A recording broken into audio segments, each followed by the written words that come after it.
जय हिंद बच्चों। देखिए, पिछली वीडियो में हम लोगों ने पढ़ा था कि टाइप्स ऑफ यूनिट सेल, यानी कि प्रिमिटिव यूनिट सेल है या सेंटर्ड यूनिट सेल है, किस टाइप का यूनिट सेल है, और अगर यूनिट सेल सेपरेट है, अलग है, तो उसमें पार्टिकल्स कितने होते हैं, नंबर ऑफ पार्टिकल कैलकुलेट करना भी हम लोगों ने सीखा था। आज की जो वीडियो हम लोगों की है, इसमें हम लोग थोड़ा आगे बढ़ के पढ़ेंगे। क्या पढ़ेंगे?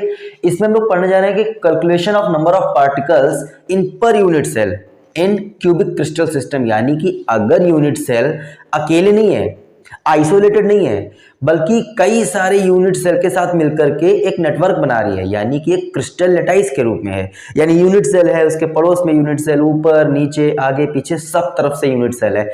ऐसी सिचुएशन में नंबर ऑफ पार्टिकल चेंज हो जाता है। ठीक है, तो हम लोग यहाँ पे ये पढ़ने जा रहे हैं कि अगर यूनिट सेल किसी क्रिस्टल सिस्टम में है, किसी लेटाइस सिस्टम में है, तब उसमें नंबर ऑफ पार्टिकल कैसे होता है। तो उसके लिए पहली बात तो आपको ये समझना होगा कि यूनिट सेल जब किसी नेटवर्क में होती है तो उसमें किसी भी पोजीशन पे जो पार्टिकल पाया जाता है वो कितना कंट्रीब्यूट करता है अपनी खुद की यूनिट सेल के लिए।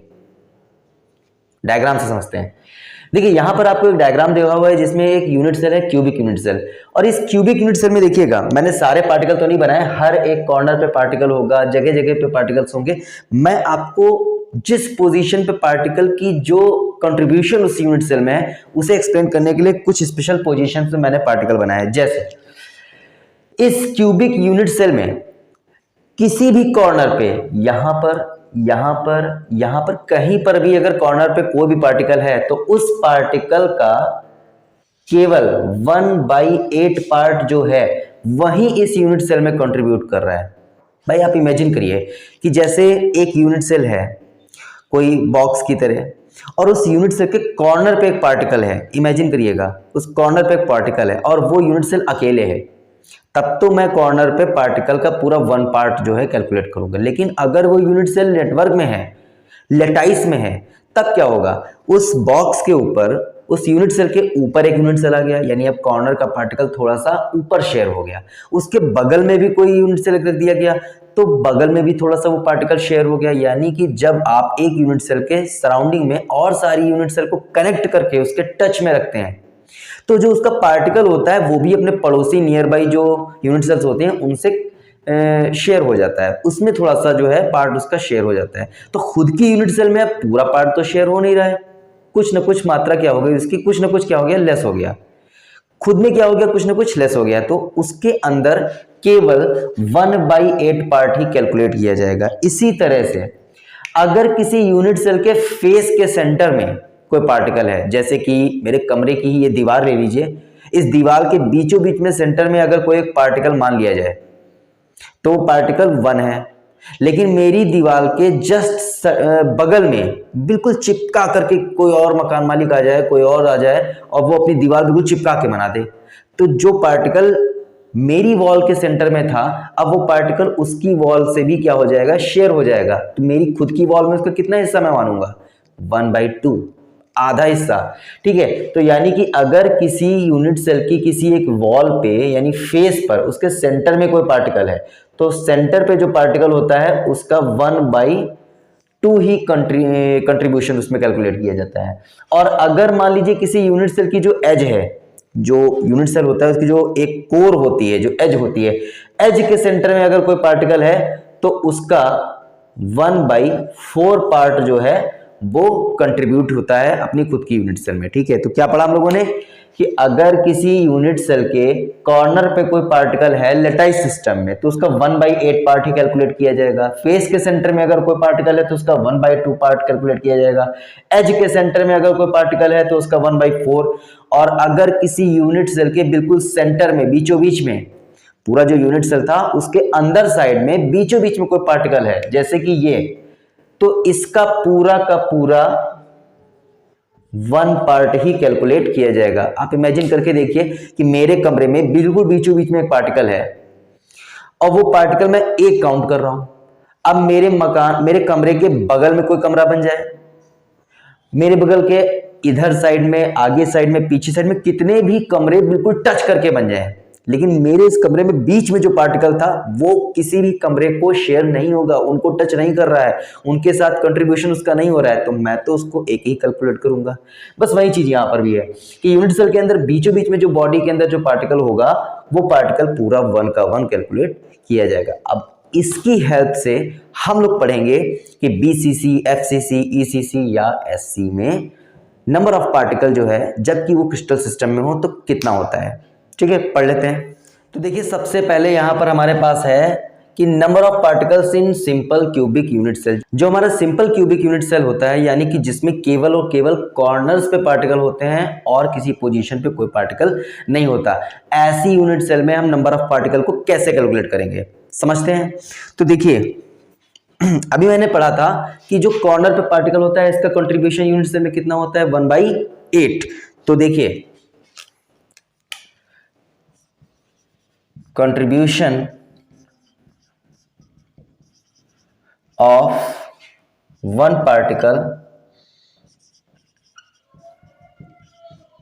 Eight corner equal to 1/8। तो फिर contribution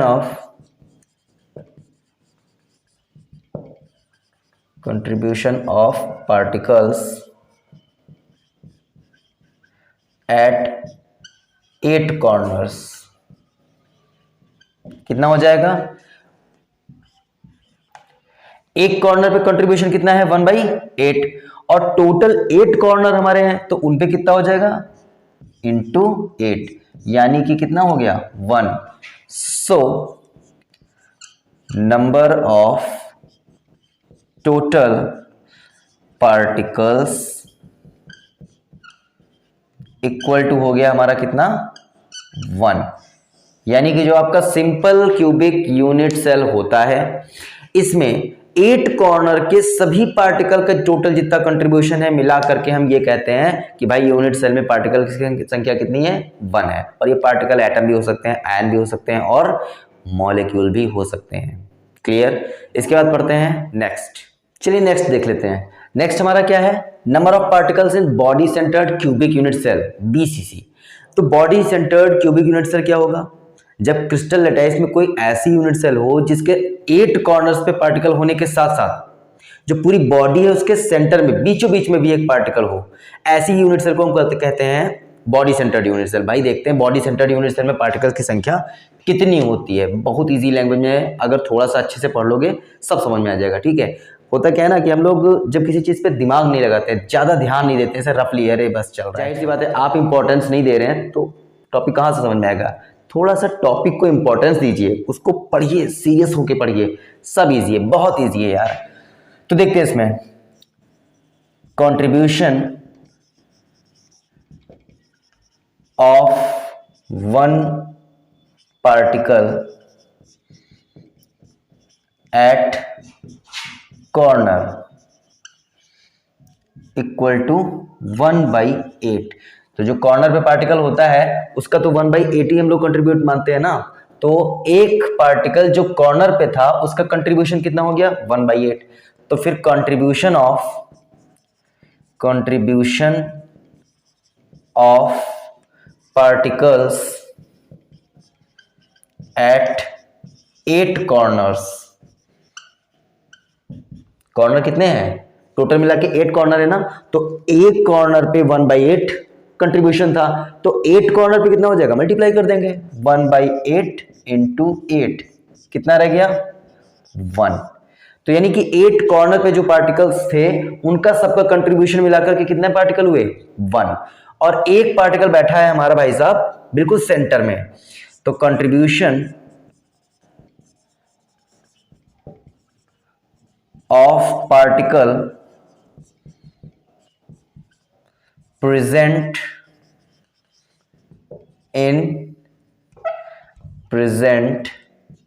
in center of the body। इस पूरी बॉडी के सेंटर में जो पार्टिकल है इसको हम पूरा का पूरा 1 कंट्रीब्यूशन मानते हैं इसका। तो यानी कि नंबर ऑफ पार्टिकल्स कितने हो गए, so total number of particles equal to हो गए हमारा 1 + 1 यानी कि 2। कितना हो गया? 2 हो गया। यानी कि जो BCC होता है बॉडी सेंटर्ड यूनिट सेल, उसमें टोटल नंबर ऑफ पार्टिकल हम लोग कितना मानते हैं? 2 मानते हैं। नेक्स्ट देखते हैं। नेक्स्ट क्या है हमारा? Number of particles in face centred cubic unit cell. Face centred FCC। FCC क्या होता है कि 8 कॉर्नर पे यूनिट सेल में पार्टिकल्स होंगे और जो उसके 6 फेस हैं, left right up down front back, जो 6 फेस हैं उन 6 फेस के सेंटर में भी पार्टिकल होगा। तो अब देखते हैं कि ऐसी यूनिट सेल जो होगी उसमें नंबर ऑफ पार्टिकल्स कैसे कैलकुलेट करेंगे। तो देखते हैं भाई, contribution of 1 particle at 1 corner. तो भाई एक कॉर्नर पे तो पार्टिकल का कंट्रीब्यूशन हम पढ़ चुके हैं, कितना होता है? 1/8। उधर पढ़े हुए हैं तो 1/8। और कंट्रीब्यूशन ऑफ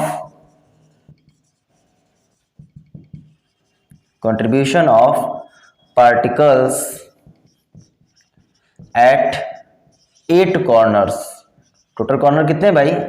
8 है ना, तो ये हो जाएगा 1/8 इंटू 8 यानी कि 1। तो 8 कॉर्नर के जो पार्टिकल हैं उनका टोटल कंट्रीब्यूशन 1 ही मानते हैं, याद कर लीजिए इतना।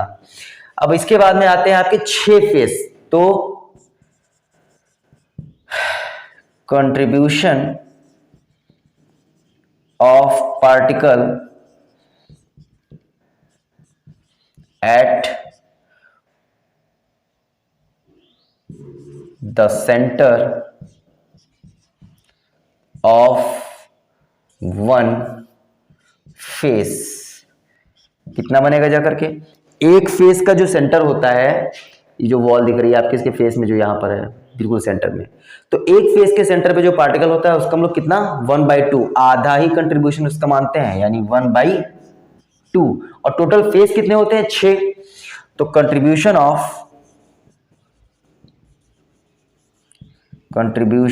ऑफ पार्टिकल्स एट द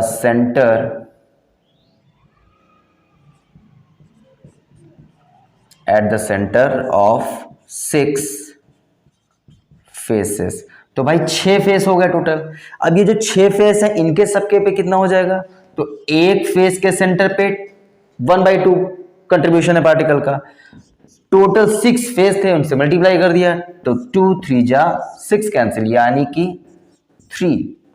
अब यहां पर देखिए टोटल पार्टिकल कितने हैं। So total particles equal to हो जाएगा कितना? 1 यहां पर कॉर्नर वाले और 3 यहां फेस के सेंटर वाले। टोटल मिला के कितने हो गए? 4। यानी कि हमारे FCC में face centred cubic unit cell जो होगा भैया हमारा, उसमें टोटल नंबर ऑफ पार्टिकल कितने होंगे? 4।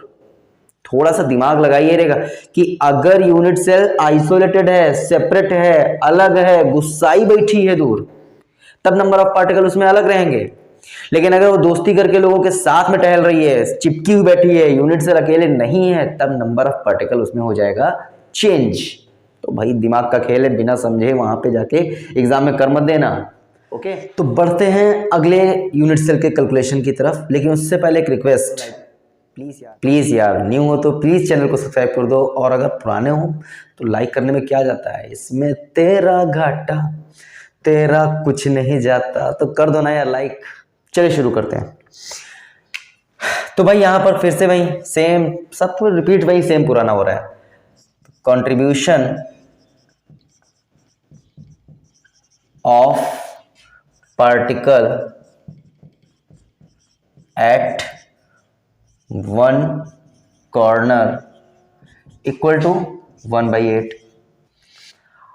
तो contribution of particle at 8 corners,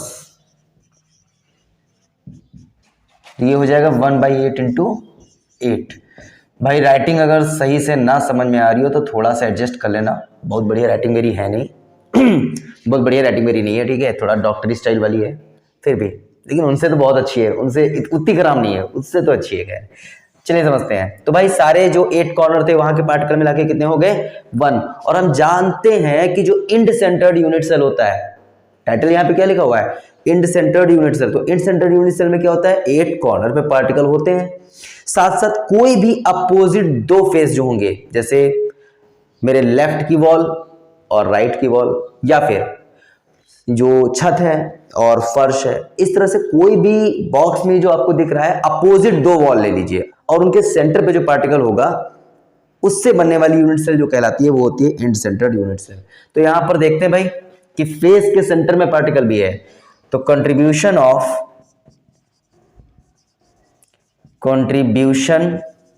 of particle at the centre of face equal to 1/2। एक फेस के सेंटर में जो पार्टिकल है इसका कितना कंट्रीब्यूशन माना गया है, आधा, 1/2। और टोटल फेस कितने होंगे, जब अपोजिट 2 ले रहे हैं तो 2 ही फेस है, यानी कि contribution of particles at the centres of 2 faces equal to एक फेस पे कंट्रीब्यूशन 2, सॉरी एक फेस पे कंट्रीब्यूशन 1/2 और टोटल फेस कितने थे 2, यानी यहां पर भी कितना आ गया 1 आ गया हमारा। तो so total number of particles equal to 8 corner के मिलाकर के कितने हुए 1 प्लस 2 अपोजिट फेस के सेंटर में जो पार्टिकल थे उनको मिला के भी कितना हुआ 1, तो टोटल कितने हो गए 2। यानी end centred cubic unit cell जो होगी उसमें नंबर ऑफ टोटल पार्टिकल हमारे हैं 2। इसी के साथ हमने सारे तरह के जो यूनिट सेल थे उनमें नंबर ऑफ पार्टिकल्स की कैलकुलेशन कर ली है। कुछ एग्जांपल देख लेते हैं कि SC, FC, BCC, ECC, ये CC, वो CC ये सब किसके एग्जाम्पल हैं, मतलब किन किन तरह के कंपाउंड्स हैं जिनमें इस तरह की यूनिट सेल पाई जाती है, देखते हैं, ठीक है। और वीडियो के लास्ट में अब मैं आपको ये बताने जा रहा हूं कि simple cubic unit cell, body centred unit cell है, फेस सेंटर्ड यूनिट सेल है, तो ये सब जो यूनिट सेल है ये किन में पाए जाते हैं, कुछ एग्जांपल्स इनके। तो देखिए यहाँ पे बोर्ड पे दिया गया है, आराम से आप देख सकते हैं। जो सिंपल क्यूबिक यूनिट सेल होता है इस तरह की लेटाइस आपको सॉलिड ऑक्सीजन में और पोलोनियम में देखने को मिलेगी। जो body centred cubic unit cell होता है ये आपको आयरन है, क्रोमियम है, टंगस्टन में दिखेगी। जो फेस सेंटर्ड यूनिट सेल होते हैं ये आपको मिलेंगे कहाँ, सिल्वर में, गोल्ड में, निकेल में, कॉपर और एल्युमिनियम में। और इसी के साथ वीडियो हमारा समाप्त होता है और अंत में हम आपसे विदा लेने से पहले एक बार फिर से रिक्वेस्ट करेंगे, प्लीज वीडियो को सब्सक्राइब करके, लाइक करके आगे बढ़िएगा। जय हिंद।